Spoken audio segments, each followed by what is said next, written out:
Latin American program here. I know many of you, but I think a number of you are joining us for the first time, taking advantage of the simultaneous sessions of the Latin American Studies Association Conference Congress here in Washington. So we're really delighted to have all of you here. This panel culminates a very intense couple of days where we've had the meeting of not only the Advisory Board of the Latin American Program, all of the speakers on today's panel are members of the Advisory Board, but also the Advisory Board of the Mexico Institute, and we have some dual citizens. So it's been a very, very productive and interesting time. The way this will work is we want to have more of a conversation. So we will start with brief opening statements from the five panelists. I will ask a couple of questions that come out, and then we'll open it up for your questions and comments. And I think the way I'd like to begin is in geographical order, which of course will put, maybe I'll go with Carlos Fernando, maybe starting with Nicaragua, de lo pequeño al grande. And welcome him again back to the center. Carlos Fernando Chamorro is the editor of the weekly paper Confidencial in Managua, Nicaragua, and he also directs the television show Esta Semana. When I first met him in 1979, he was the editor of Barricada. At that time, the newspaper still is the newspaper of the Sandinista government. Obviously, he has traveled many miles politically, since then. He has had a number of positions, at a night fellowship at Stanford, a teaching fellowship at UC Berkeley, and comes to us with a long and recognized career in journalism. Following Carlos Fernando, we will have Rafael Fernandez de Castro, who is the director of the Department of International Studies at the Instituto Tecnológico Autónomo de México, ITAM. He had served as one of the founding editors of Foreign Affairs in Español, now Foreign Affairs Latinoamericano. He is the author of numerous books on his own with Jorge Dominguez, the editor of numerous collections on U.S. Latin American relations, and also a member of the binational panel on migration between the United States and Mexico. Following Rafael, we will hear from Guillermo Peri, who served as the chief economist for Latin America at the World Bank from 1996 until 2007. He previously had served as Minister of Finance and Public Credit, Minister of Mines and Energy, and the Director of National Taxes in the government of Colombia. Also headed the well-known think tank FEDesarrollo, had visiting professor positions at the Kennedy School, and as well as other places, and currently teaches in the economics department at the Universidad de los Andes in Bogotá. Following, we will move to Brazil. Maria Herminia Tavares de Almeida is a professor of international political science at the University of Sao Paulo in Brazil. She is the most immediate past president of the Latin American Studies Association, and we are here also able to thank her for her service to that, the organization.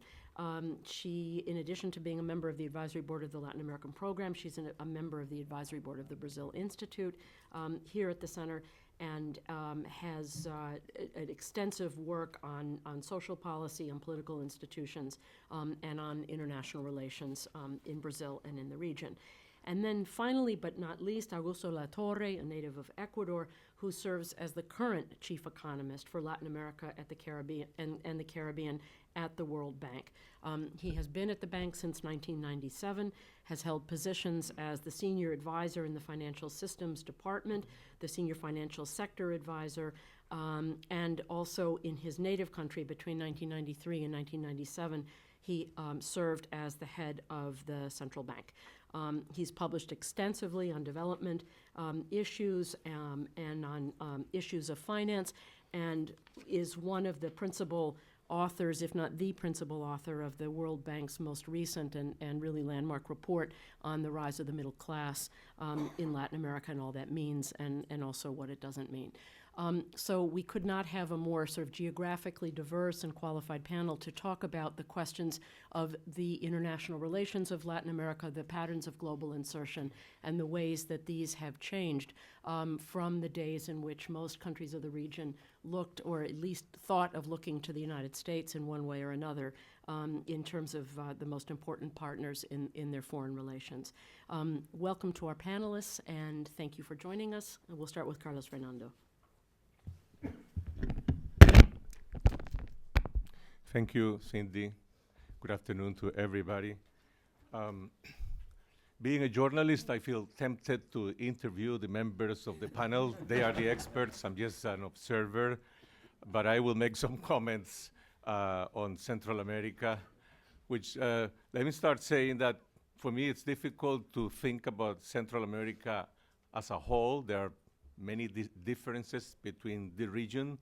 I remember hearing Dr. Alberto Torres, that many of you may know in this room, saying about 2 decades ago, Central America doesn't exist. This is a European invention that was created only for the sake of scale to facilitate relationship with these small countries. And in fact, well, if we look at the region, Costa Rica and Panama, they work in a different scale and in a different speed in terms of growth, diversity of exports, capacity to attract foreign investment, and they have their own capacity to negotiate regional and commercial agreements with other regions of the world, while the CA4, the North Triangle and Nicaragua, well, they look in a different way, including different levels of human development. Central America, though, has a long tradition of economic integration, more than 50 years.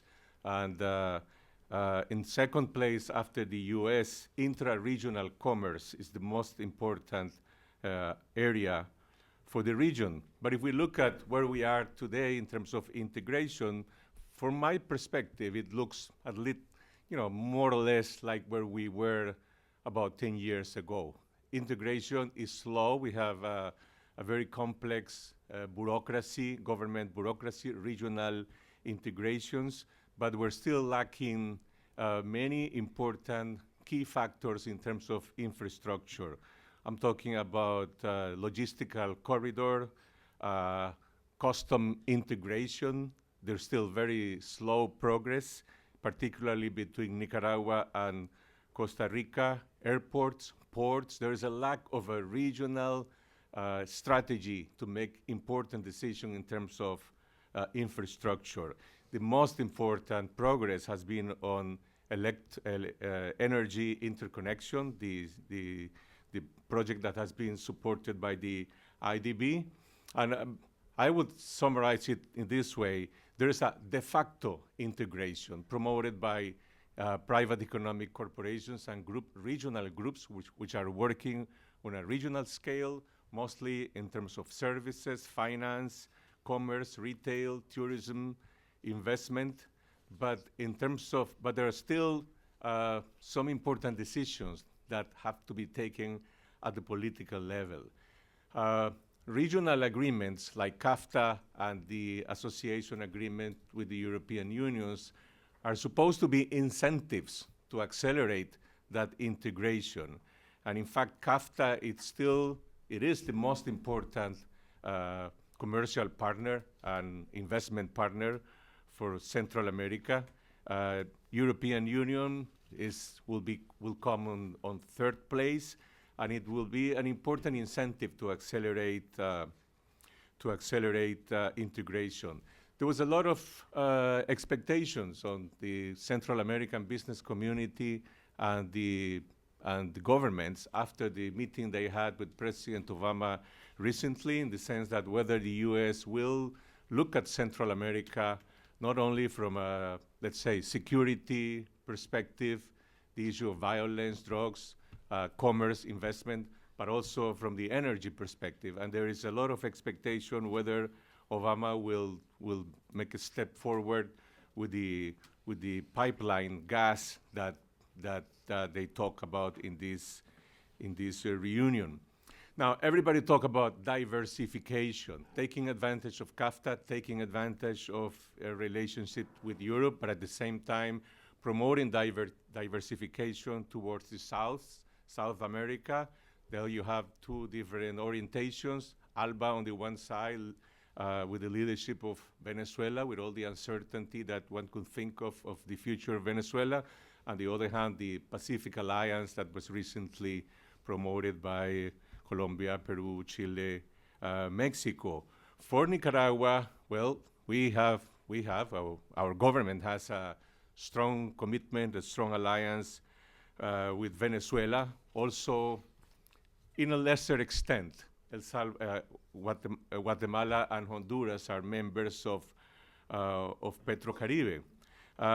For Ortega's government, the relationship with Venezuela has been strategic in the sense that it has represented a very important influx of resources that are administered in a parallel budget. They don't go through the budget, and we're talking about something around $500 to $600 million per year, which are the equivalent of something like 20% of taxes, 7 to 8% of GDP, and the equivalent of 2 points of economic growth per year. Besides that, Venezuela became the third most important export destination for Nicaragua, which has been a very important stimulus for the Nicaraguan private sector. What happens if there is a change with Maduro's government in the future?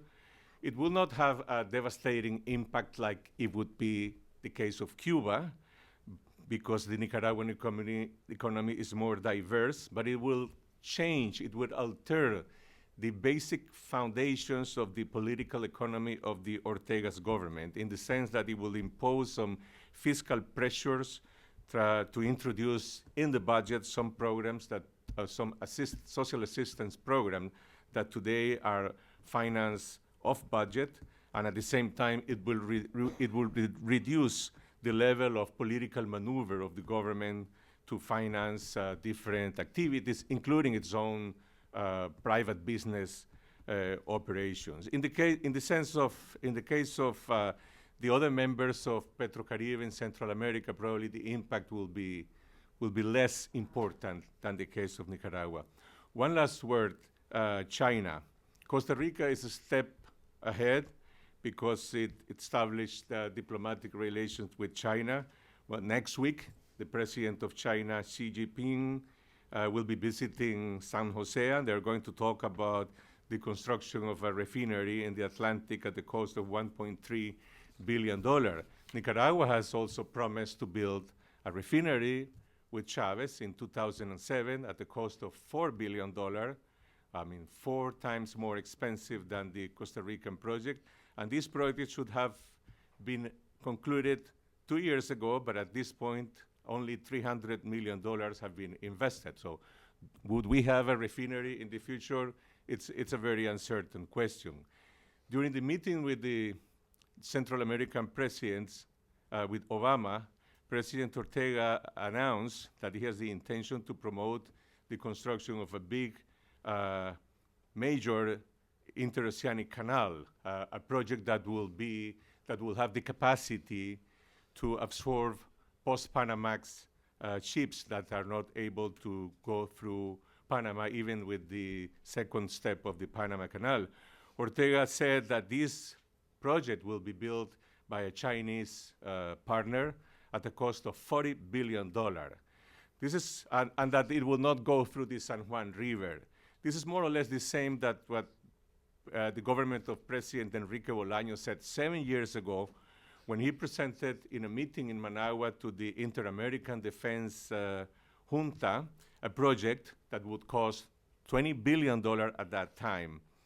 How seriously can we take this proposal or this promise by President Ortega? At this point, we don't know a single piece of paper in terms of feasibility studies, technical or environmental impact studies. We only know that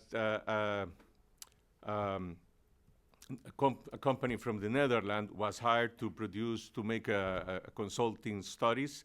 And that a year ago, the National Assembly approved a law to build the canal under a mixed scheme by which the state will have 51% of the shares and will offer the 49% to the private partners that will put the $40 billion.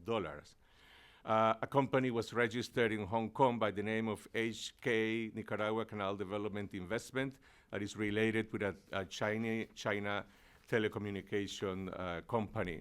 So at this point, you can say that this is a promise, this is a speculation, or you could say it is a mega speculation.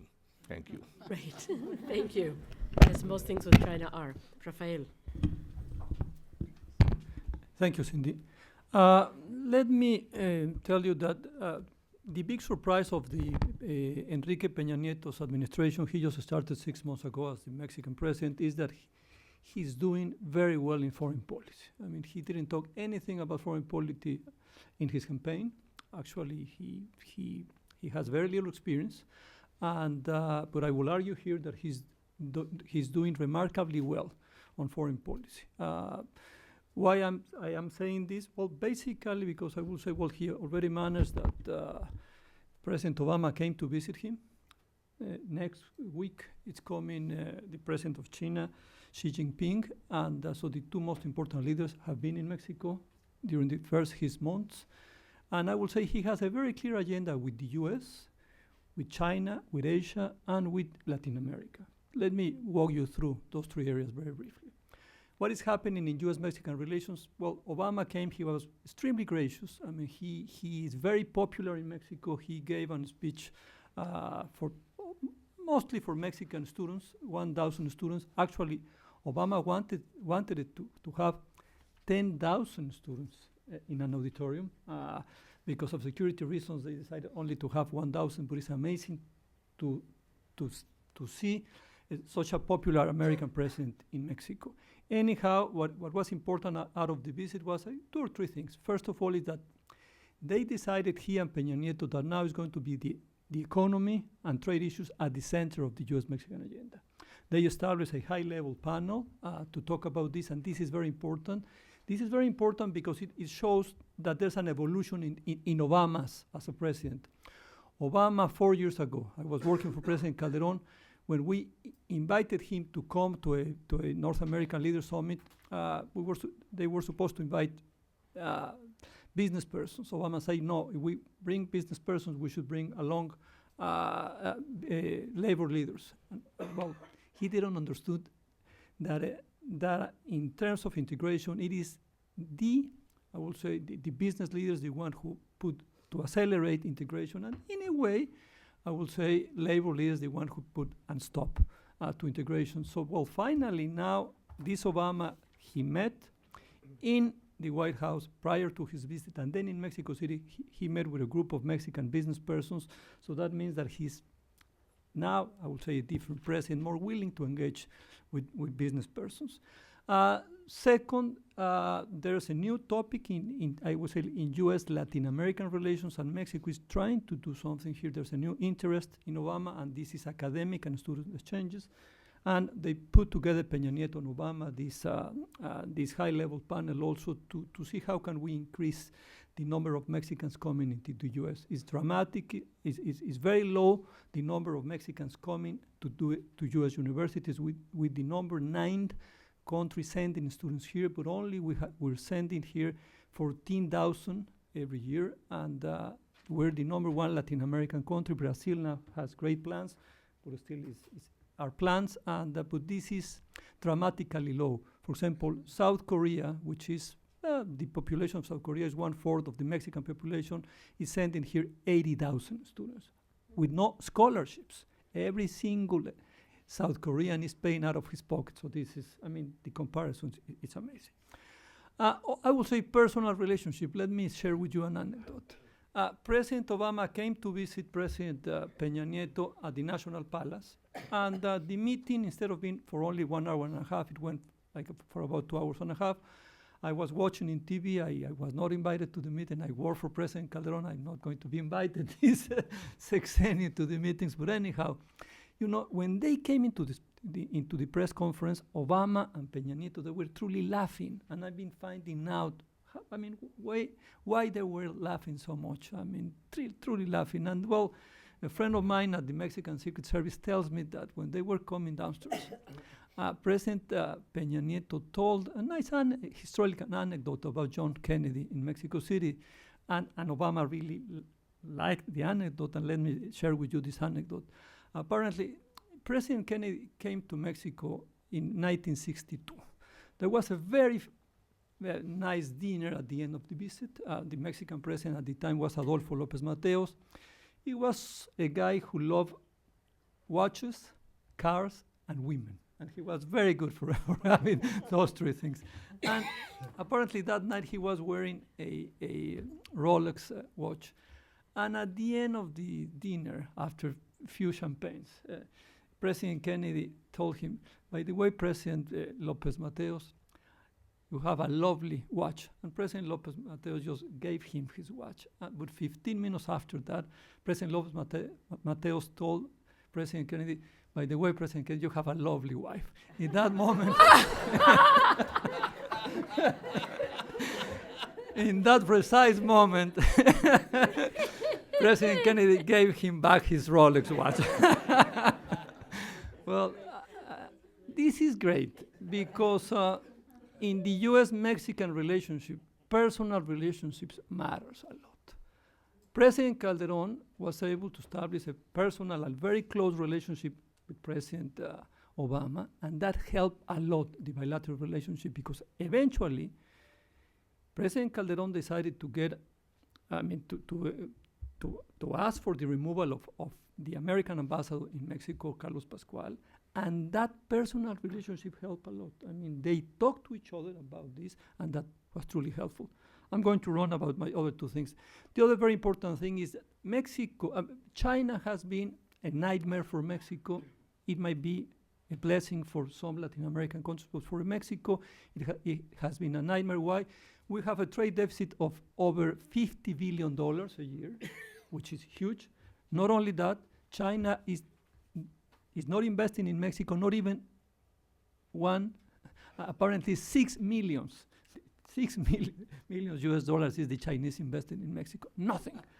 So we have a problem there. And finally, Peña Nieto, he decided to go all the way to China 2 months ago to invite President Xi Jinping to come to Mexico. He's coming next week. And the idea is to relaunch Mexican-Chinese relations. This is about politics. This is about trade. And seems to me that there's good ideas out there that I cannot share with you right now, but seems to me that this might be a good moment to relaunch Mexican-Chinese relations. I would say there's some resemblance between Peña Nieto and the Chinese president. They both are very good with media.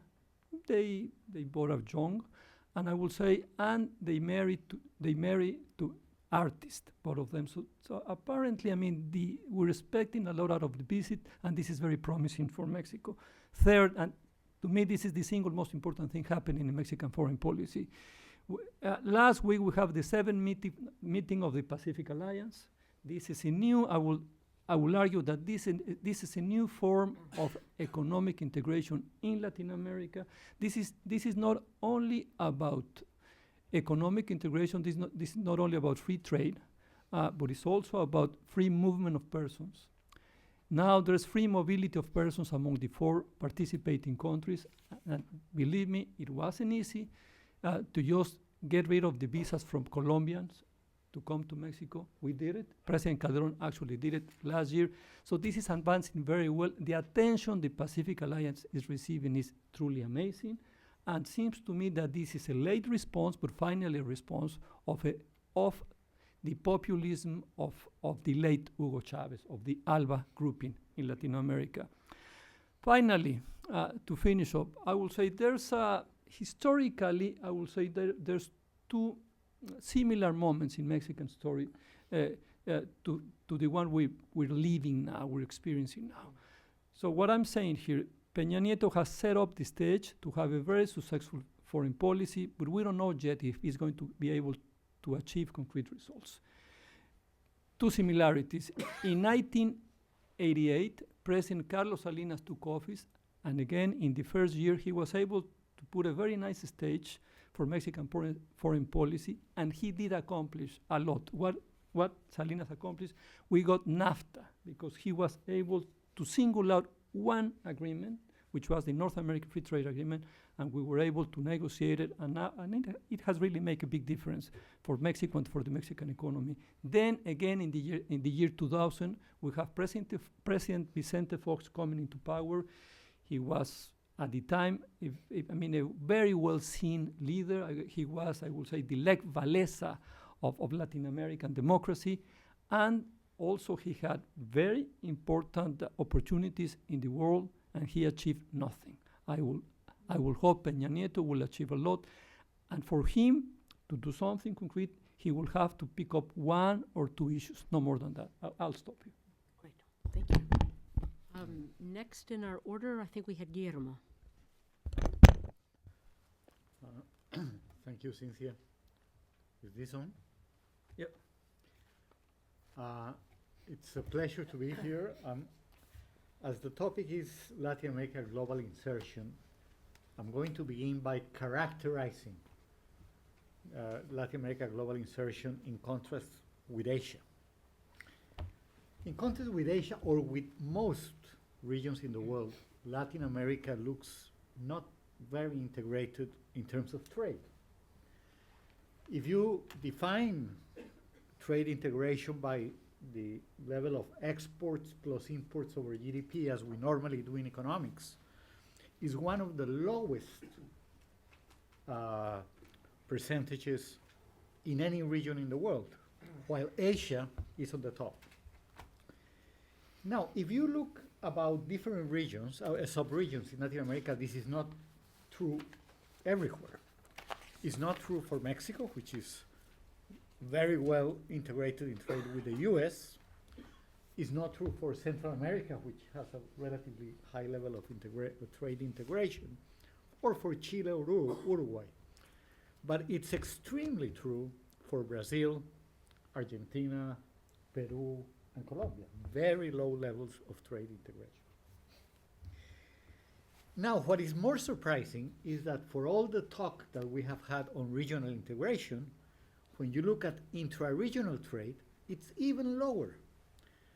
When you compare trade within Latin America as a percentage of GDP or of total trade to what Asia trade among themselves, it's really very, very low. And again, this is not true in the case of Central America, but it's true in the rest of the region, especially in South America. Why is that so? First, it has to do with trade policies in some countries. Very frequent protectionist measures. Anytime that there is a problem in a sector, governments still use protectionist measures, even if they have trade agreements with their neighbors. Second, we have done a lot of trade agreements, overlapping trade agreements, which have helped in liberalizing trade, but have created other problems. Technical problems of something called rules of origin and trade practices that are different from trade agreement to trade agreement and complicate enormously trade for enterprises. Third, absolutely absurd transport costs. With the rest of the world, we are much closer to the US than China, but that doesn't show in the transport cost. And the transport costs within the region are even higher. And fourth, very low export diversification. Too concentrated many countries on a few exports, and I'll talk a little more about that. In contrast, the region has a very high degree of financial integration with the world, much higher than Asia. We have had open capital accounts for a long time. We have a very high dependence on capital inflows, partly because we have low savings rates, so we need capital inflows to have high investment. Because of this, we have had what we call in economics open currency exposures.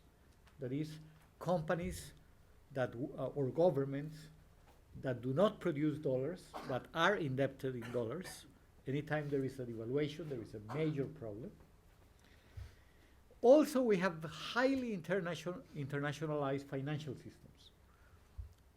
For a long time, we had a lot of foreign banks operating in the region and with very high percentages in some countries like Mexico, for example, or in the past in Argentina and so on.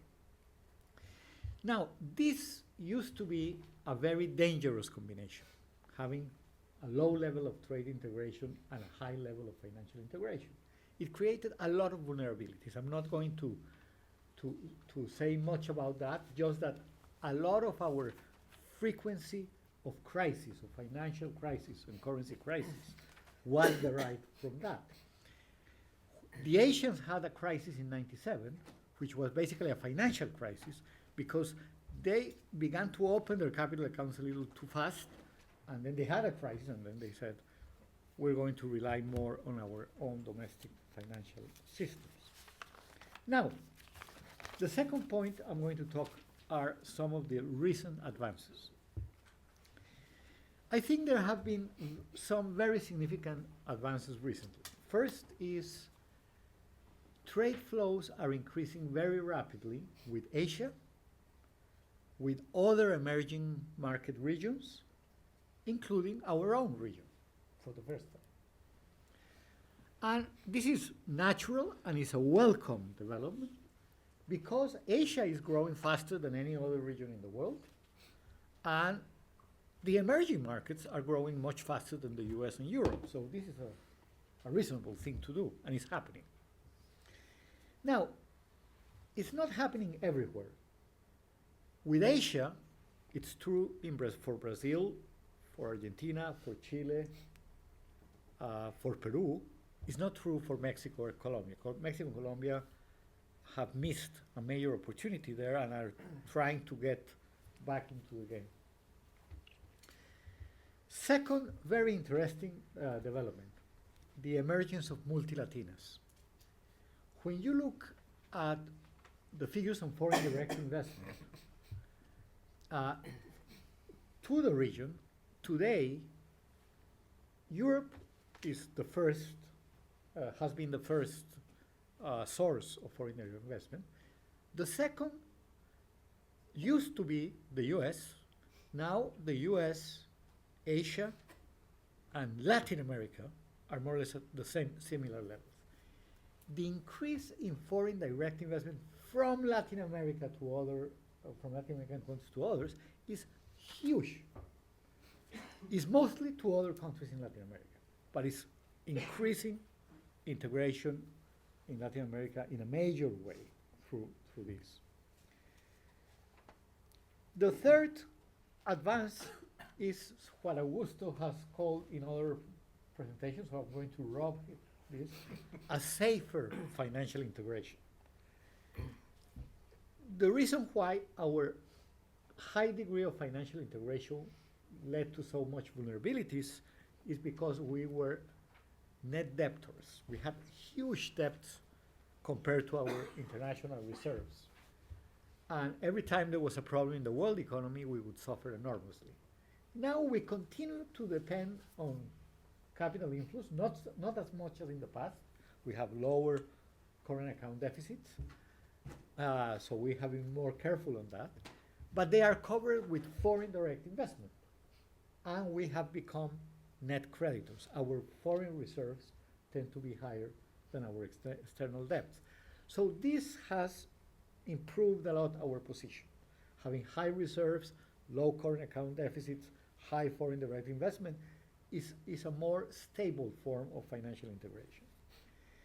And we have stronger domestic financial systems because we learned from the frequent financial crises that we had to have good bankers, good regulations, and good supervision, something that we learned in 2008 that the US had not learned the lesson.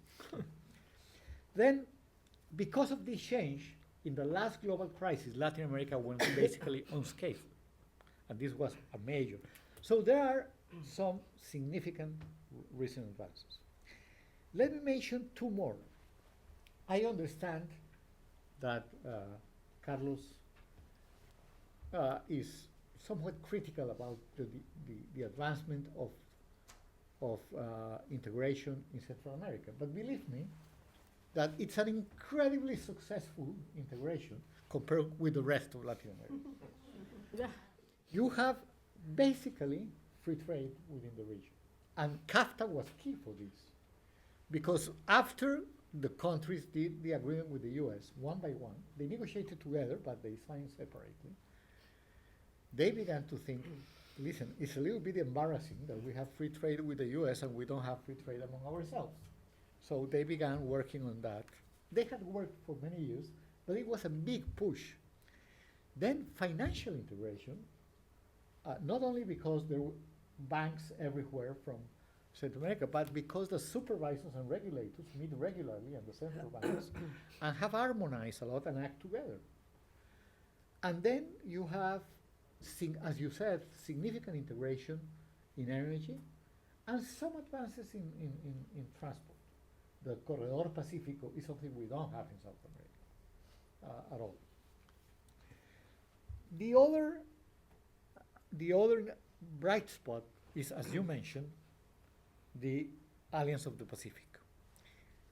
Curiously, the origin of this was rather political.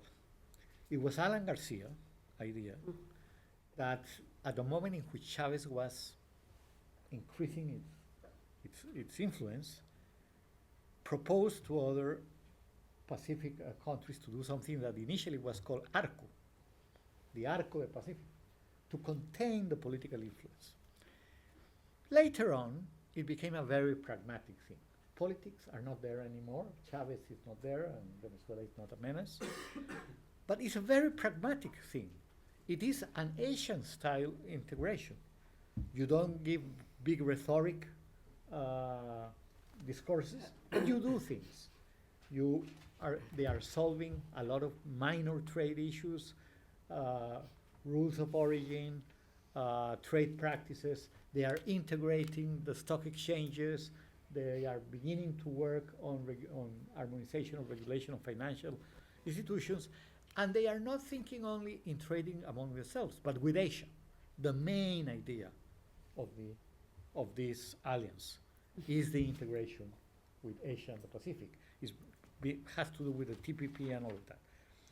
In the past meeting in Bogota, because this has several years of working, now it's becoming open and signed. There were two presidents of Central America at least. Just to Costa Rica and Guatemala. Guatemala. Yeah. But and Canada and Spain. Yeah. Well, but Costa Rica and Guatemala have shown their interest in participating. And I am sure that if this goes ahead, other Central American countries, including Nicaragua, will follow, and probably even Ecuador. Because for all the ideology of Correa, he has shown to be a very pragmatic man. And it makes sense. All these countries have trade agreements among themselves. It's relatively easy to do this. And this would become a very important thing. The contrast of this low-key in rhetorics, very pragmatic agreements of Central America and the Alliance of the Pacific that I think will converge in the future, are a huge contrast with all the rhetoric in UNASUR, in Mercosur, in ALBA, with very little actual results. I think it's a very interesting thing. And let me finalize with a major challenge for global integration, which is the fact that the commodity boom that has been a blessing for Latin America, the high growth of 2003 towards this until now, is due to a very large extent to this commodity boom, booming commodity prices in South America, at least, not so much for Mexico and Central America. But it has, we say in economics that you don't have free lunches. This benefit has a problem. We are concentrating too much our exports in a few commodities. And this is happening especially in, well, Venezuela is basically only oil today. But it's happening in a major way in countries like Brazil and Colombia. And what is called a deindustrialization in these two countries is a major debate. In Brazil, it has been a fantastic success in agriculture. It's the major net exporter of agriculture in the world today because of the expansion of area, of productivity at a time of, and then the high prices. Is a fantastic success. But then it's becoming too concentrated in exports of agricultural goods. Other industrial exports and industrial growth has been basically stagnant in the last years. Colombia has the same problem. In contrast, Peru and Chile, that had a major terms of trade gain than Brazil and Colombia, because they are more dependent on copper and minerals. So the amount of foreign exchange earnings that came to Chile and Peru as a proportion to GDP was much higher than Brazil and Colombia. They don't show these signs, not as much at least. And then you ask why, and the first direct answer is you would have expected a higher currency appreciation in Peru and Chile than in Brazil and Colombia, and it has been exactly the opposite.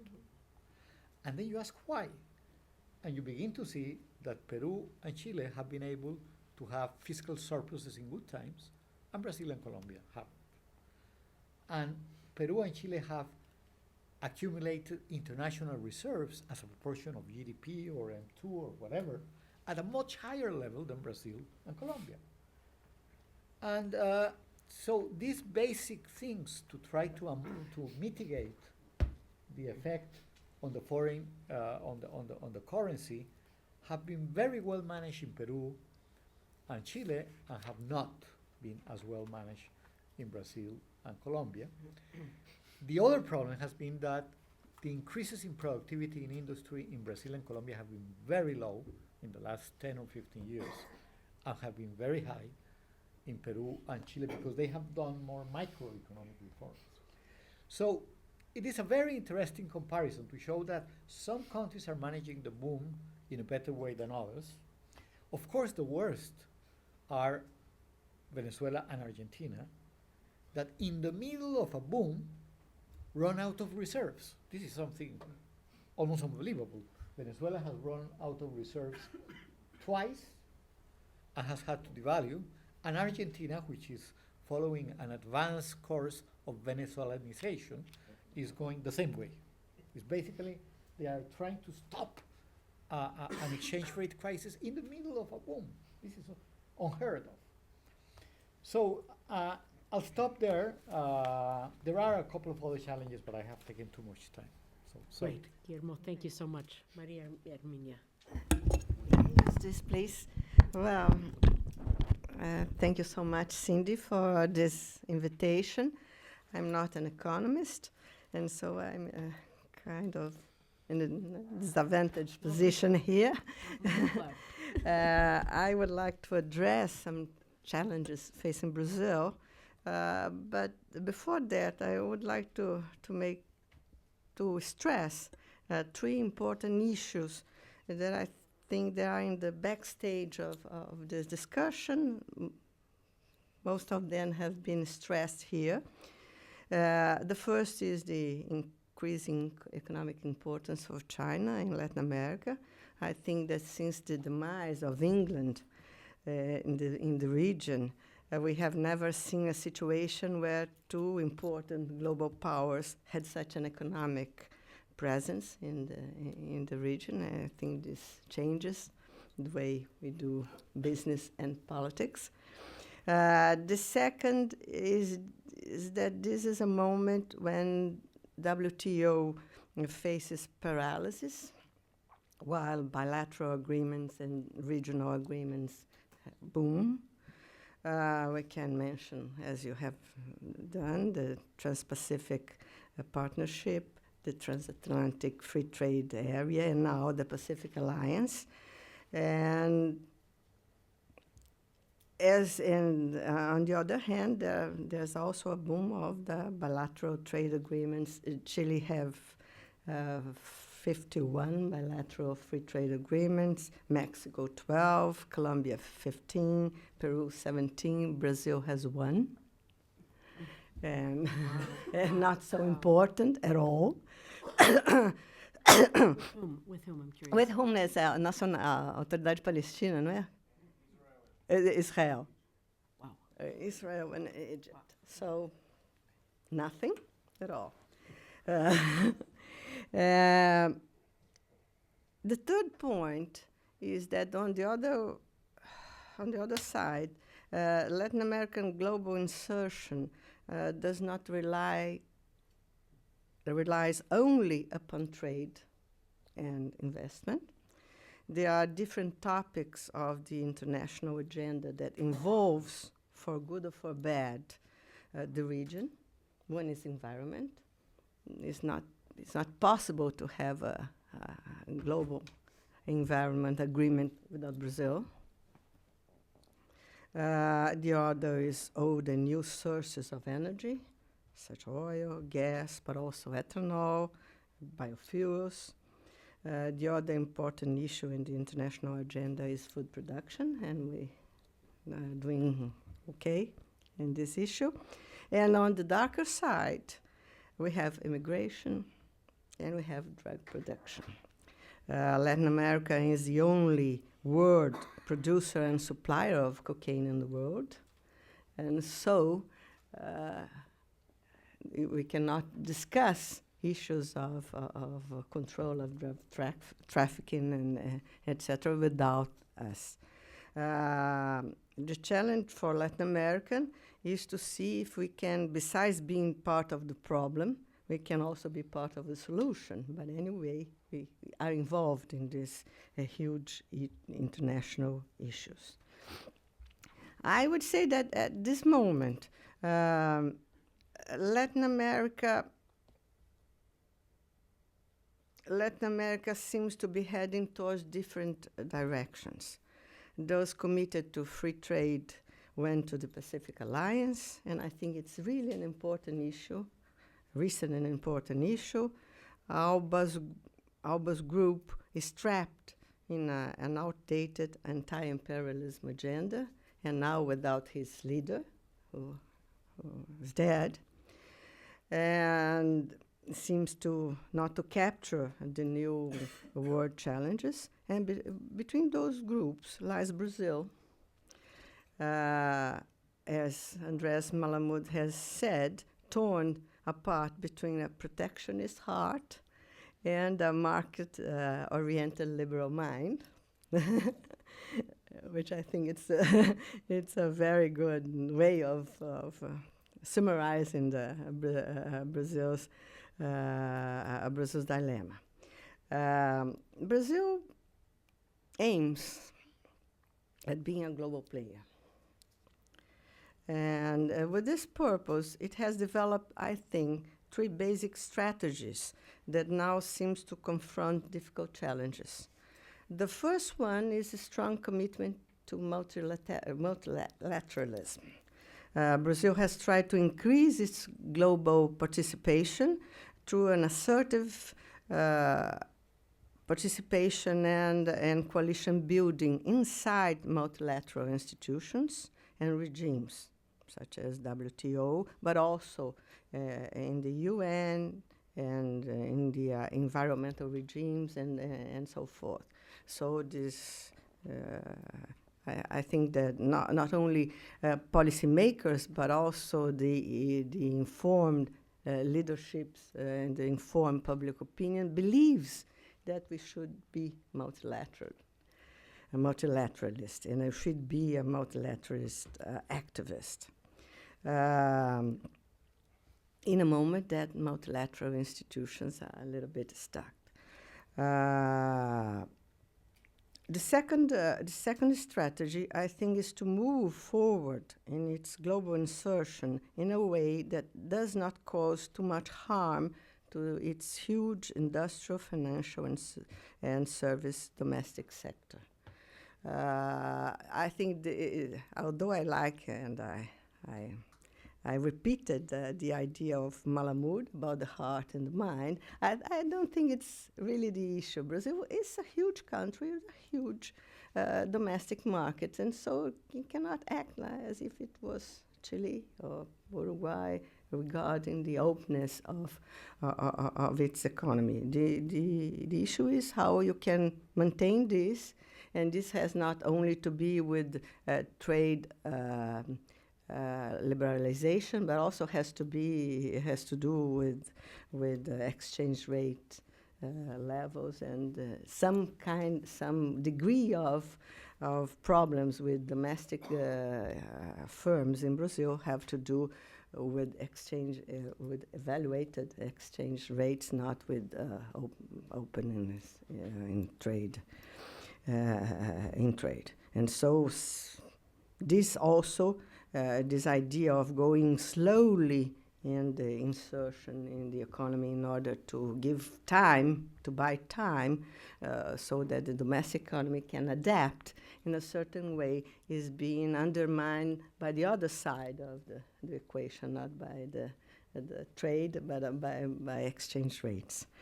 And finally, since in the 90s, the late 80s, Brazil thought about Mercosul and in last decades about South-South arrangements as tools to enhance its global importance. And as we know, Mercosul is now facing a very difficult situation. There is much more rhetorics than actual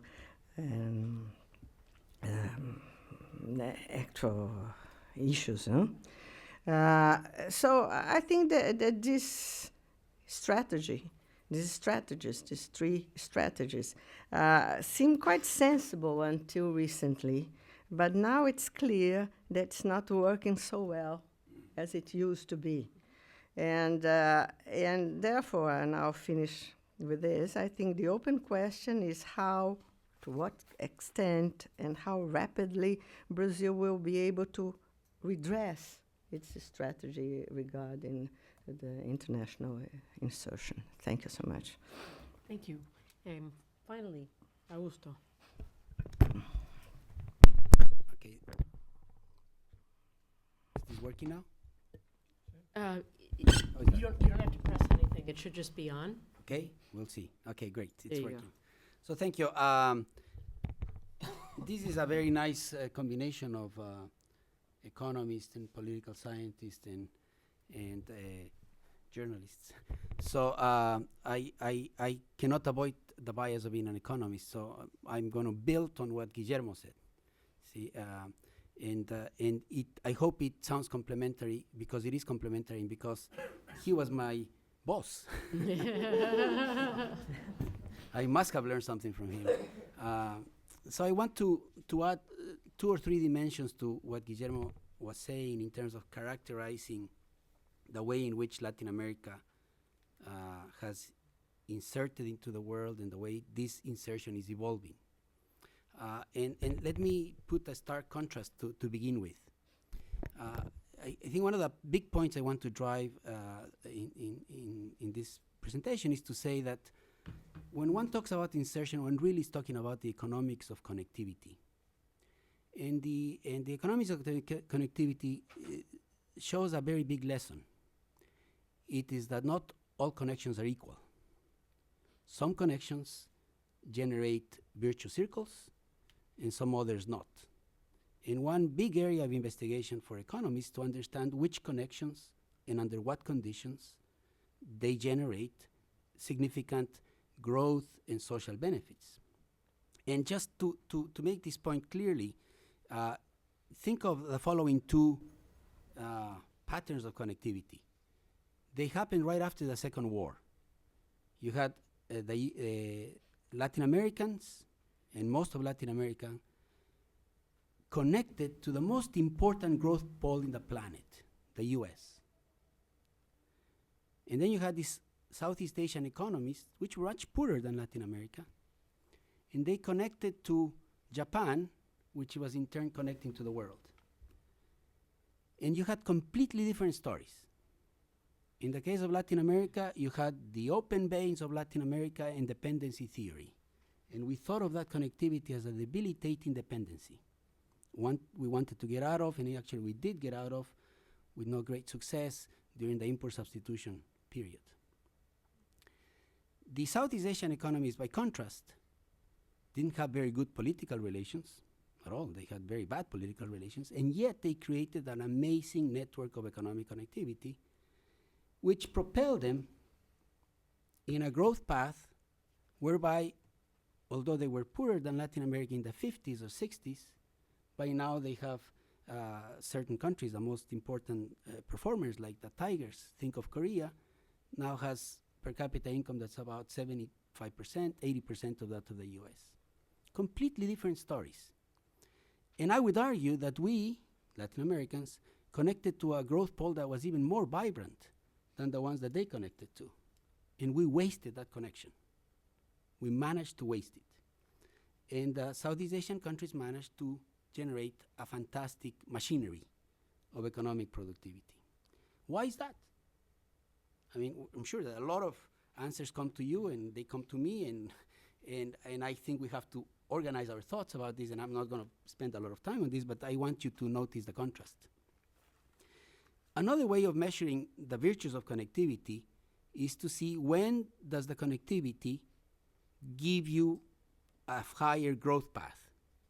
It's well accepted among economists that openness to foreign markets and connecting to foreign markets is a good factor behind fast growth experiences.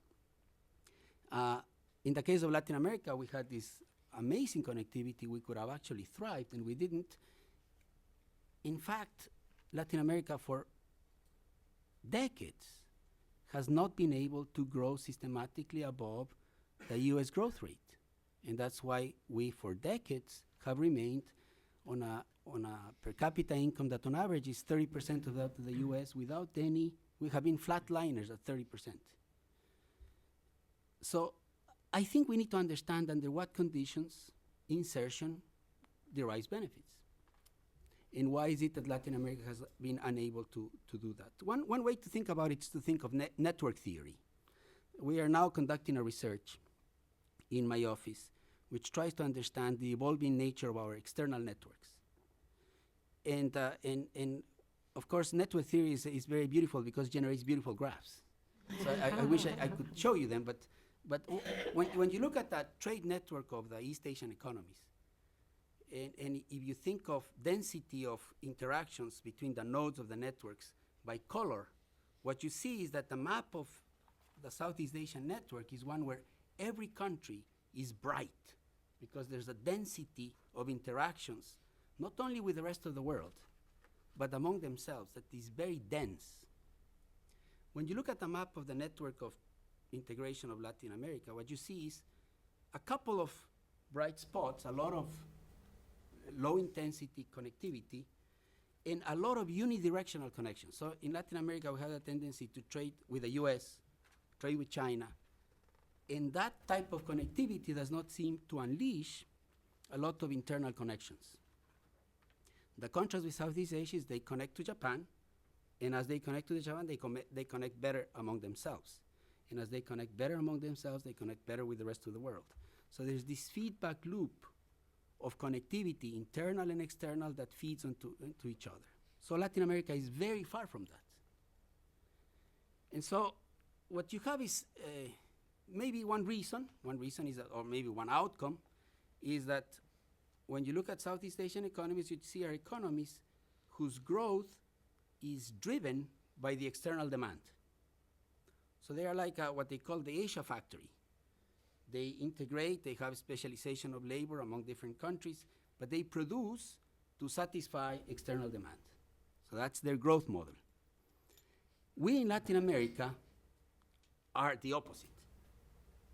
We are driven by internal demand, domestic demand dynamics. Even in periods where exports have been booming, like in the last 10 years, as we said in our latest report, we find ways to metabolize external factors and convert them into domestic dynamics. So that's Latin American personality. We are domestic demand-driven economies. Even in Central America, where you would think they are very open economies, because they are, as Guillermo was saying, they are very open economies. But when you look at net exports and compare it to domestic demand, you find that Latin America and the Caribbean are also very high domestic demand-driven economies, because the imports and the exports are more or less balanced. Whereas in Southeast Asian economies, what you have is exports exceed vastly the imports, and they import in order to export. So it's a very different model. We import in order to develop our domestic economic activity, more than in order to generate an export machinery. So I think when we think forward, is Latin America going to find a way to connect at these virtues, and that doesn't end in dependency theory and the open veins of Latin America, and making us resentful, as we were during the 50s and 60s, resentful of having opened our doors to Chiquita Banana, because Chiquita Banana just took the bananas out and didn't leave anything behind. Whereas when you think of FDI processes in Southeast Asia, what you see is that the foreign direct investors were making their home where they were going. And the internal policy was such that they were trying to learn as much as possible and capture as much as possible from FDI. So I wonder, why is it that we don't do that as well? So that's a big question, and I think I cannot answer it in few minutes. But one point to reflect is that is to understand that the converse of having low external connectivity that doesn't unleash a lot of internal connectivity, and a very active domestic aggregate demand driving our economies, the converse of that is that we have low savings. They are the two sides of the same coin. Now, having low savings is a problem, except for the guys in Chicago. For a Chicago economist, wherever the savings come from, it doesn't matter. If you need to make good investments, whether savings come from outside or whether savings come from inside, it doesn't matter. In fact, in the traditional neoclassical growth theory, domestic savings are perfect substitutes of foreign savings. However, the moment you depart from the assumptions of that model and you accept that the world is more complicated, then domestic savings are no longer perfect substitutes of foreign savings. And the key link is that the more the domestic savings an economy generates, the more competitive it can be externally. Because, so to speak, domestic savings anchor your real exchange rate and allows you to make it more competitive. And that's the story of China, that's the story of Asian economies. We don't have that. So what we have is we have a bias, because of our low savings, we have a bias to have relatively strong exchange rates and therefore relatively low external competitiveness. And that's what we have to live with. And so if you're a Brazilian, you think you can fix that with the interest rate, but you can't. Because the real exchange rate will reflect these more fundamental factors of your fiscal position, your domestic saving positions, and those sort of things. So we start from a disadvantage, so to speak, of having tilted. Because of low savings, our currency becomes stronger. Then you get a commodity boom like the ones we have, and it becomes even stronger. And that wipes out or erodes the competitiveness of the non-commodity exports. And that's why, as Guillermo was saying, we're ending up with very undiversified export structures. So that's a Latin American dilemma. We are domestic demand-driven economies, low savings economies, low connectivity, external connectivity economies, even though we live close to one of the most important growth poles in the planet, which is the US. So this is our dilemma. How can we get out of that? Well, I don't know. much. But the key thing, it seems to me, is we have to make a connection between our macroeconomic policy and our growth needs. If we really understood this problem very well, we would do what Guillermo was saying. We would be generating much more savings, fiscal surpluses in the good times, in order to underpin a more competitive real exchange rate. Now, of course, that's politically difficult. It's even more difficult when people are in a consumption binge, like the Brazilians are, because a strong currency is good for consumers. They go to Disney World and they find it cheap, or they go to Fifth Avenue in New York and they buy a lot of things. So this is a political problem, how to help policymakers understand that the fiscal surplus is not just because the IMF says it's good, it's because your growth needs will thank you. So that's one big dimension, that connection between the macro and the ability to grow. The second one is that since we will never be Asians, we will never save as much as them, we probably shouldn't, because we have a growing middle class, we want people to consume, etc. So we will never have that. We need to make a especially strong effort to compensate our low savings, our gap in savings, with productivity gains. So for Latin America, the productivity agenda is 3 times more difficult than for the Asians, because we need to do much more effort in order to compensate the fact that we start with low savings type situation and less competitiveness, less external competitiveness. So I think what we have in front of Latin America is a huge agenda on productivity and growth, for which we know very little. When we have these discussions in the World Bank, why the Asians grow so much and why the Latins don't grow much, the only thing I'm sure of is that it's not because we're less intelligent. So it must be for other reasons. And my hypothesis is that we have used our brightest and most intensive and greatest thinking process in solving other big problems. So Latin America had spent a lot of social energy and intellectual energy in solving the problems of social inequality, the problems of macroeconomic instability, and that's why we have such great macroeconomists in Latin America. And we could perhaps give technical assistance to Europeans and to the people in crisis. But we never thought carefully like the Asians have about growth. And we do not know how to solve big growth problems. We do not know how to, for instance, generate this type of waves of investment in infrastructure that the Asians have been able to do, or generate these huge leaps in quality of education that the Asians are able to do that we can't. So this is the situation of Latin America. We have a challenge that is particularly strong.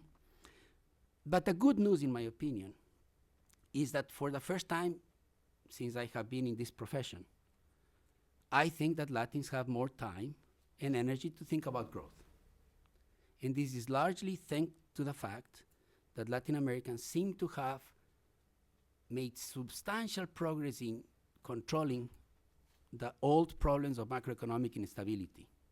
So we have to devote less attention to the problems of hyperinflation, financial crisis, fiscal problems. So we have a little more energy.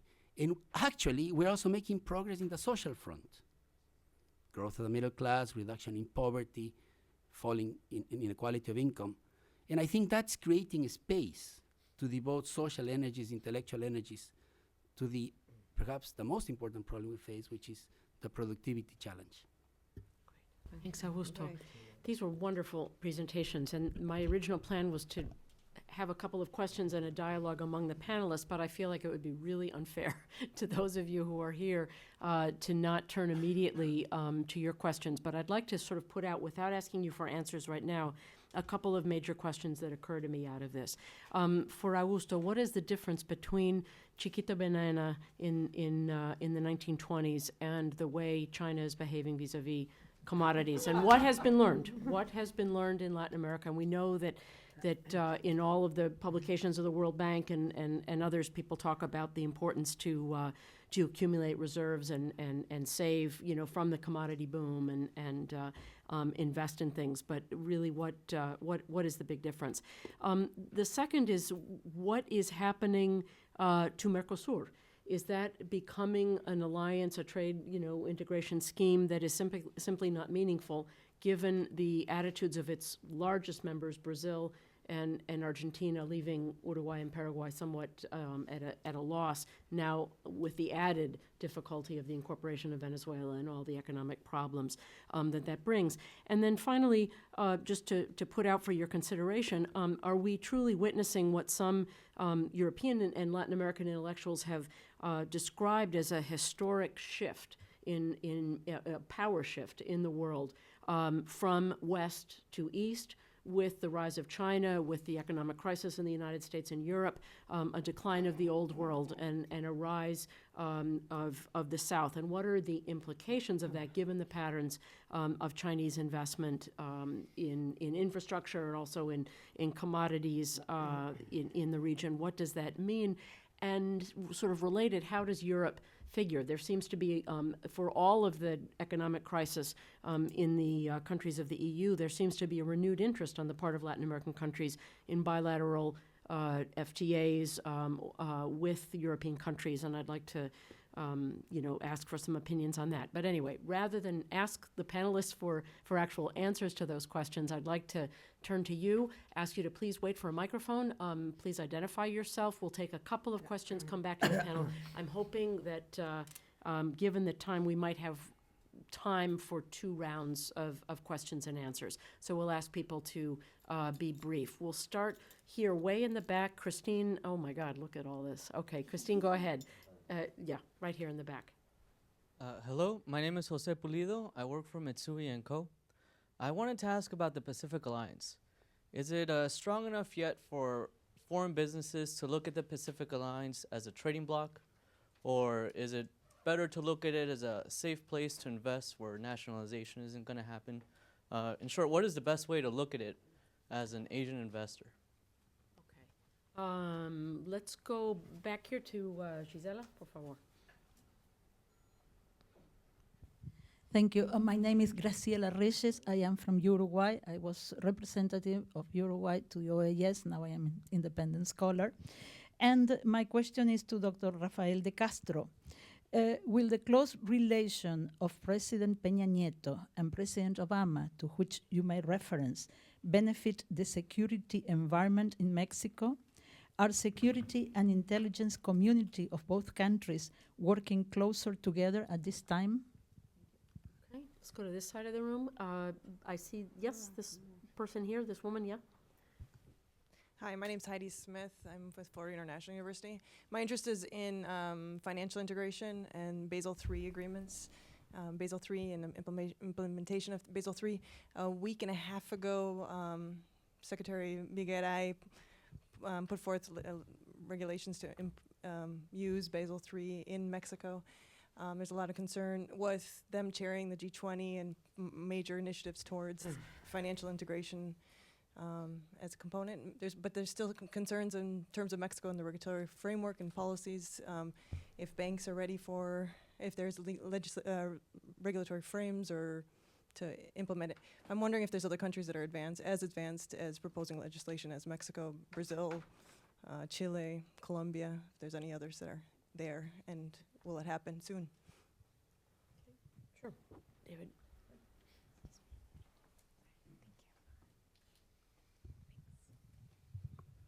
Thank you. Dave Nelson from GE. One of you mentioned the rise of the multi-Latinas as a new phenomenon in recent years. I was just wondering if you could comment on what impact that has had on policy. Can you point to any specifics of how the rise of the multi-Latinas has affected decisions made by governments in the region? And we'll take maybe one more in this round. Sure, right here. My name is Patrice Franco from Colby College, and related a bit to your question on multi-Latinas, I'm surprised that we didn't talk about global insertion in the supply chain or the value chain. We talked about insertion in trade, insertion in finance, but not in production. And to make that a little bit more specific, do the panelists believe that this has to do with the logistical problem, that it's just too hard to integrate because of the logistical impediments? Okay. Come back to our panelists. Not everyone has to respond to all of these questions, but I don't know, does anybody want to start? Who wants to begin? Rafael, perhaps? Okay, the security dilemma between Mexico and the U.S. I will say there were plenty of U.S. Media articles before the Obama visit to Mexico about very telling about the state of U.S.-Mexican security relations. Basically, most of those articles, especially in the New York Times and the Washington Post, apparently there's some problem. The U.S. security and intelligence communities are seeing some problems in the Peña Nieto administration, and they blaming that this government is more nationalistic than the previous ones. President Obama, being in Mexico, he was very nice and very diplomatic with Peña Nieto. He said, "We will follow the Mexican lead. We will do whatever Mexicans want us to do." What is happening here, I will say, this is very difficult. Why? Because, yes, of Mexican nationalism, because I guess, first of all, I will say the goals of the U.S. in a way continue to be the interdiction of drugs. And now the Mexican goals are very different. Now the Mexican goals is to reduce violence. So the idea is not to look more for drugs, but to reduce violence. So I will say that on the one hand, the Peña Nieto administration, they haven't really, they decided to change the security narrative. Nobody's talking about Mexico being violent. That doesn't mean that violence has disappeared from Mexico. But what I will say, it seems to me that the plan or the new strategy is not yet finished. Why? Because it's very difficult. There's a sharp contrast. You have a very strong economic team within the Peña administration, and you have, I would say, a weak, but at least, not as experienced, and so there's problems in the team of Peña Nieto for creating the new strategy. They know the mistakes of President Calderon. They don't want to repeat it, but they don't have yet that. So it's going to be difficult because we have to align the goals between Mexico and the U.S. And seems to me that on that, there's going to be frictions out there because the U.S. intelligence, they decided, when they have confidence or not in an official. And this is very difficult, and Mexico is not Colombia. Apparently, there's been a lot of, the U.S. and Colombia, security-wise, I would say, they've been working for the last 30 years or so. There's a lot of confidence out there. And in Mexico, the Merit Initiative just started in 2007. So, major cooperation between Mexico and the U.S. on security areas is very new, and at the level that we've seen it in the last 5 years. So there's still going to be a lot of accommodation.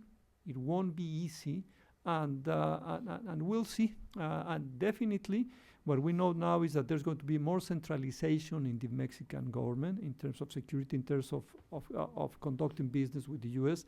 And of course, that is not well seen by some of U.S. agencies. And there's bureaucratic problems here. There's bureaucratic problems in Mexico, and this is going to be a fascinating story to tell. I do have a question for Augusto de la Torre and Guillermo Perry. And just to complicate matters, you're talking about, these are good times. You're saying finally there's Latin Americans have time to think about how to grow. But let me ask you something. Yes, Latin America has performed very good economically in the last few years. There's reduction of poverty, and on top of that, violence has been increased a lot in Latin America. I believe that has become the single most important problem facing Latin America, and this is a regional problem. So why? Could you give us, how would you answer that, Guillermo and Augusto, and the rest of the panel? Other panelists want to respond to the questions. Guillermo, por favor. Shall we also answer your questions? You can take whatever combination you wish. No obligation. I like to begin by the easy question. Is there a historical shift? Mm-hmm. I don't know. Nobody knows. But I just tell a story. It could be. Mm-hmm. Once in China, in a conference, I was talking about the very high rates of growth of China if they were sustainable. And a Chinese economist said to me, listen, it's not that we're growing so fast. We are just recovering from a 400 years recession. And when you look at a graph, this is true. In the 15th century, China was well ahead Europe in terms of development and income per capita, not to talk about the US, which only had a few cowboys and Indians at the time. Not to mention Argentina. Not to mention Argentina. So it could be. It could be. Economic theory suggests that the logical thing to happen is convergence, that the less developed countries grow faster than the more developed countries, what is happening now. And we have had a very hard time trying to explain why that was not happening before. So it could be that things are, but we're not sure yet. Second thing I cannot, you talk about difference between Chiquita Banana and China. China acts exactly as Chiquita Banana, but what has changed is Latin America. So the Chinese are having a very hard time trying to do in Latin America the kind of agreements that they do in Africa. Very hard time. So I know it for the case of Colombia. Lots of missions. They try to, but they are asked, we have public tenders. Public tenders, what is that? And they are not used to this kind of thing. So they are having a very hard time. It's not, I don't think it's going to be a boom of Chinese investment in Latin America. Now, on the, I also want to tell an anecdote on this issue of the poll to the U.S. I remember when Mexico was considering NAFTA, and there was a huge division in Mexico. I was invited to a panel, international panel of people to discuss it. It's a huge thing that they did, and I was in a panel with Jacob Frenkel, who was the head of the Central Bank of Israel and then a manager of J.P. Morgan or something. And he said this, look, I know there was a Mexican president, I think it was Lázaro Cárdenas, Yes. that said, poor Mexico, so far from God and so close to the U.S. No, that was Porfirio Díaz. Porfirio. and then Frankel said, I tell you, poor Israel, so close to God and so far from the U.S. And since Mexico changed the view that what they had to do was to take advantage of the U.S., they are doing much better. I'll answer very briefly the Basel III issue. You know, Basel I and Basel II had very severe problems because the discussion was dominated by the large central banks, large private banks. And they got their way in the agreements. It was auto-regulation by the banks, it was idiosyncratic risks, not systemic risks, and they got in the mess they got in the past. Latin America always implemented Basel agreements in a selective way, and I think we should continue to do that. Basel III has a better conceptual framework than Basel II and I, has adopted many of the things that we always criticize from Basel I and II, like systemic provisions and counter-cyclical provisions and things of that sort. But they have a bias against small loans, small lending to small enterprises, which would be very bad for Latin America. So we have to be selective, in my own opinion, on that. And we have shown that we have had better regulation and supervision. So we can act on our own. On the multilatiners, a few countries are beginning to understand that this idea of neoclassical theory, that it doesn't matter who the owner is not so true. That there is some difference on who is the owner.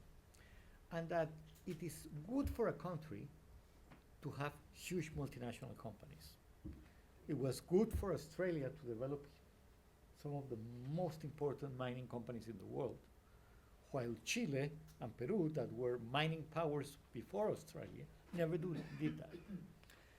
And this is happening because the private sector is doing, but governments are beginning to understand that this is something to support. And that this creates some challenges as well.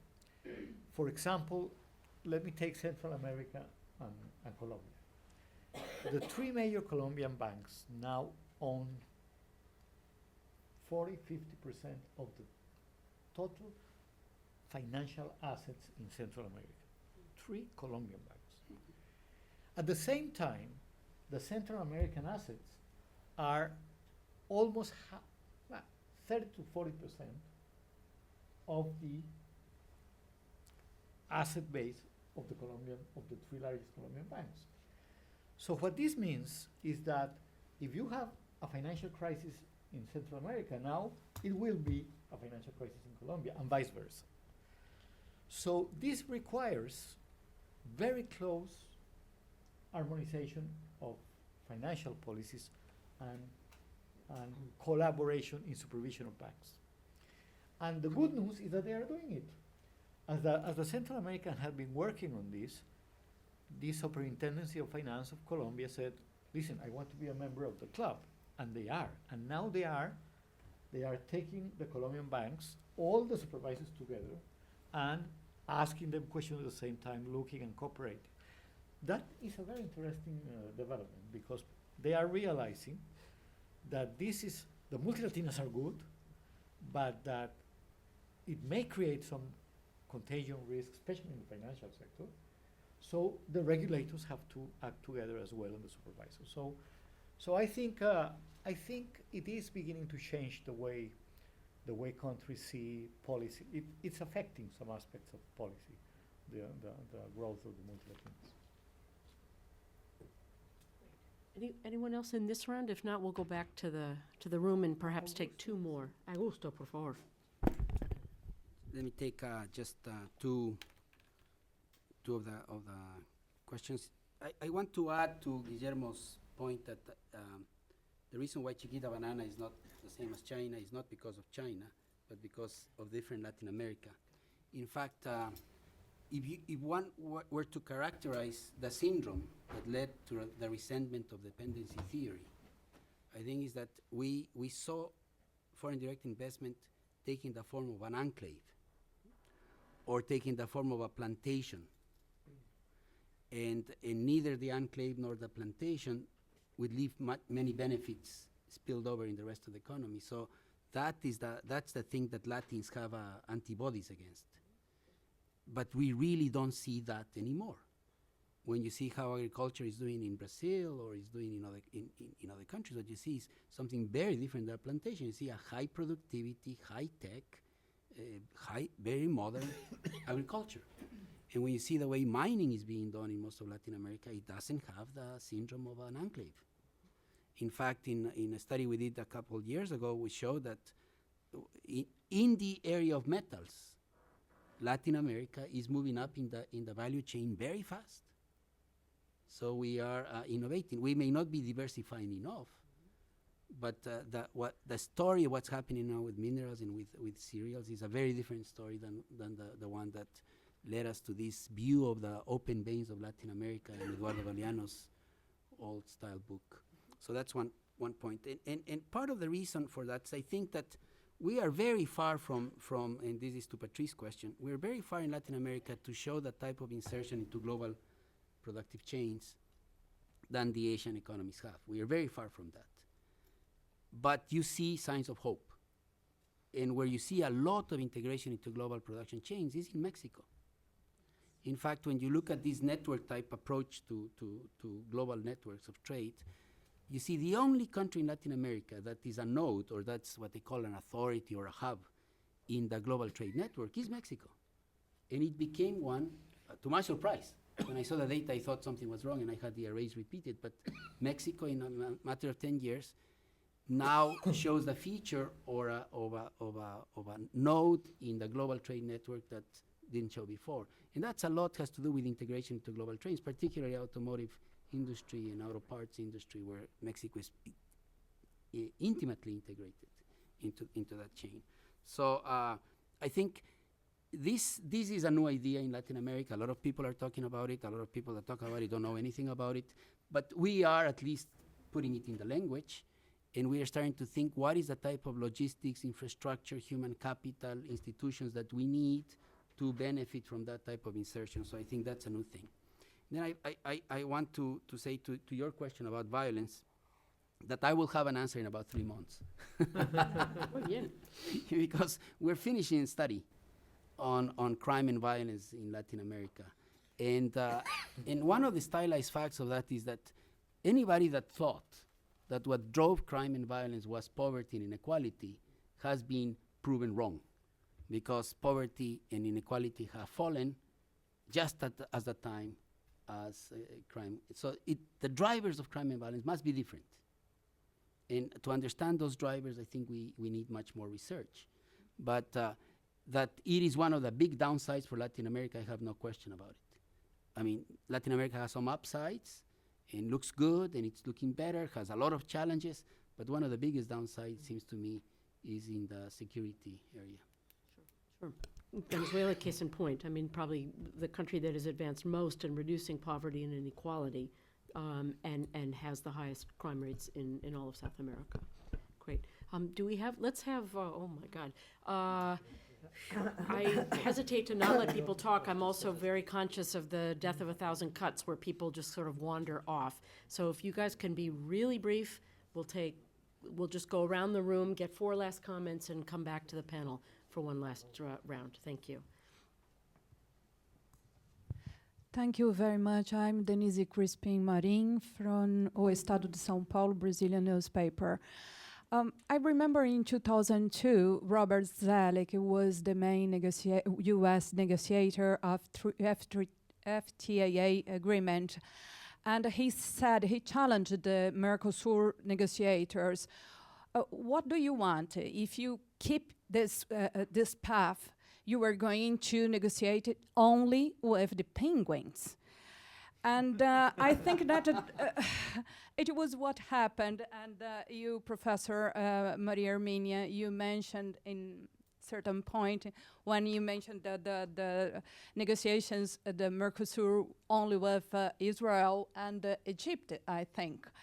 And what I would like from you, it is, what is the perspective for these countries, Brazil and Argentina especially, that are less exposed to free trade agreements, and they are not engaged in any negotiation, really true negotiation?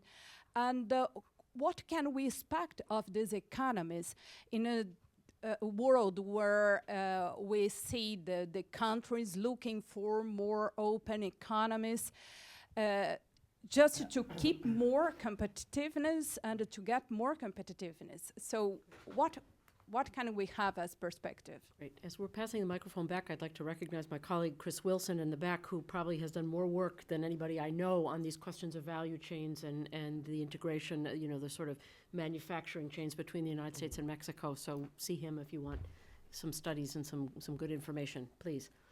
Yes, good afternoon. Thank you. Rob Colorino with AIAC Investment. This may be a question for the World Bank side. Do you have metrics with respect to the mentality or the actual creation of new business, for the region? And then secondly, as far as listings and folks listing in the regional exchanges, or I know you have a lot listed on the overseas exchanges as well, do you have any metrics to share that produce interesting trends? Thank you. Moving around here in the back. We'll take 2 on this side, and that'll be the last. This woman here, and then in the white jacket. Hi, I'm Christina Puder. I work for a member of Congress, and I was wondering, a few of y'all mentioned that productivity is not increasing, and I was wondering why that is, if it's a lack of human capital, like problems in education or job training, or if it's a problem with technology or some other reason why it's not increasing and how you can fix it. Great. And finally, right here, we're done. Hi, my name is Madina Thiam. I wanted to ask the panelists to address one region that has been a little bit left out of today's discussion. It's Africa. Earlier this week, Brazil canceled $900 million in debt to several African countries. So could you, I guess, address the economic interests and prospect of Latin America in Africa? Do they matter at all? Is that a concern? Great. Why don't we start with Maria Herminia? Yeah, a couple of with questions. me? No, well, a couple of questions related to Brazil. So I'll invite you to Okay. okay. I don't think I can answer them. Okay. Look, Denise, I think that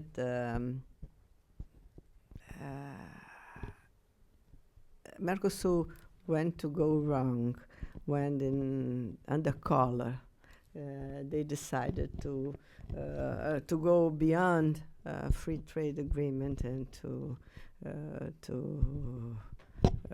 move towards how to say a customs union. It was a kind of hollow enthusiasm. It had nothing behind this. And after that, political conditions, I think, changed a lot in Brazil. When the Mercosur agreement was done, there was more political convergence than later on. I don't know what the future is for Mercosur. What I know is that the support for Mercosur in Brazil, between leaders as much as between the educated public opinion, is going down and down and down each year. There's a survey, we participate with the CID, Las Américas El Mundo, and this is clear. There has been a lot of enthusiasm 10, 15 years ago, and the support for Mercosur is going down and down. Of course, as Celso Laffer already said, for us, Argentina is destiny, is not a choice. It's our most important neighbor and some kind of relationship, and I think the democratization brought built some basis for interesting relationship, but I don't know what the future is. But I think that at this moment, Mercosur means less and less to Brazilians, and Brazil is a kind of trapped in Mercosur. Regarding Mexico, it's not. I'm not a specialist on this. What I said? Africa. I thought you said Mexico. Oh, I'm sorry. No, no, it's okay. Regarding Africa, I think I'm not. I wouldn't know how to answer to you. There's this discourse in Brazil about how Africa, especially how former Portuguese colonies in Africa are important to Brazil. There has been 2 moments where this was important in the Brazilian foreign policy discourse. Is one under the military, and now under the Lula's government. The movement towards Africa from Brazil in the last decade had much more to do with gaining support for other Brazilian projects, such as the WTO and especially the Security Council seat in the United Nations, then a clearly and well-formulated strategy regarding Africa. But I really not specialize in Africa-Brazilian relations. I cannot say more than that. One concrete thing regarding Africa. In the last meeting of the Pacific Alliance, they announced what I think is fascinating. The 4 member countries, Chile, Colombia, Peru, and Mexico, we put together an embassy of the 4 in Ghana. And the idea is just to share the space and to make sure that we could have those kind of embassies. And so it seems to me that this is fascinating because we will save a lot of money, and having the same floor, I will say that there's going to be good coordination among these 4 countries. So this is one of the fascinating results of the last meeting of the Pacific Alliance. Final comment from any of our other panelists? I'm going to venture to say something on Brazil. And it relates to this issue of size, of the big is beautiful or small is beautiful. I think Brazil has a major advantage of having such a huge territory and so diverse and a relatively homogeneous population in terms of racial integration. Is an advantage as important as the natural resources. And in my view, the industrialization of Brazil, the logical industrialization toward the future, should be based on those two things. On the one hand, the natural resources, like agro-industry, petrochemicals with the pre-salt, technological services for agriculture, and those things like durables that are key when you have a huge market, a huge middle class market, that need to localize near the market, like automobiles and a lot of other things. So this, on the other hand, sometimes big is not so beautiful. For example, the idea of Brazil of playing the global game alone, I don't think it's going to be very successful. Because when you see any big player in the world, they have some regional representativeness. For example, Japan always did that. And I think Brazil has to take a little bit more care about having good relation with the neighbors in South America. My impression is that they don't take care enough. Even with the Mercosur, the smaller partners, the smaller countries in Mercosur were very resentful of the way that they are treated in Mercosur, both by Brazil and Argentina. So we, as a Latin American, I hope that Brazil changes that somehow, for not only for the good of Latin America, but for the good of Brazil as a major player in the world. So I'm sorry to get into on the productivity issue. The reason why Colombia and Brazil have had lower productivity in manufacturing is because they haven't done the microeconomic reforms for a long time that you need to increase productivity. In Brazil, they have a way of mentioning this that is Custo Brasil. It summarizes all the inconveniences that you have for doing business in Brazil. It's difficult to do business in Brazil. Very high taxes and very inefficient taxation, a lot of difficulties, a government that is huge.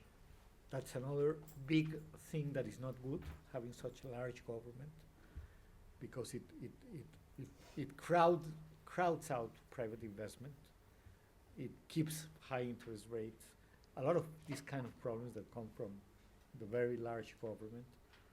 And it's not a very efficient government either, because it's very large, but it doesn't produce good infrastructure or good quality of education. So there is something, the day that Brazil solves these problems, I think it's going to be the country of the present and not the country of the future. In the case of Colombia, we were stagnant in reforms for some time. We are beginning now again to do them. The tax reform of last year was a case in point. Mexico is a very interesting case. It was the pioneer in micro reforms in the early 80s. And then it stopped in the mid 80s, and then it stopped. Yes. And now it is getting back again into the game. So I'm sure that productivity in Mexico is going to increase a lot from now on. But so it has to do with all these micro reforms that we normally have not put so much effort on that, probably because we were concerned with the stability issues, as you said. I think I'd like to end there at the risk of cutting off some additional comments. The director of the center, Jane Harmon, has often referred to this place as an intellectual candy shop. So at the risk of obesity, I'd like to ask you to join me in thanking today's panelists for a wonderful and very stimulating conversation.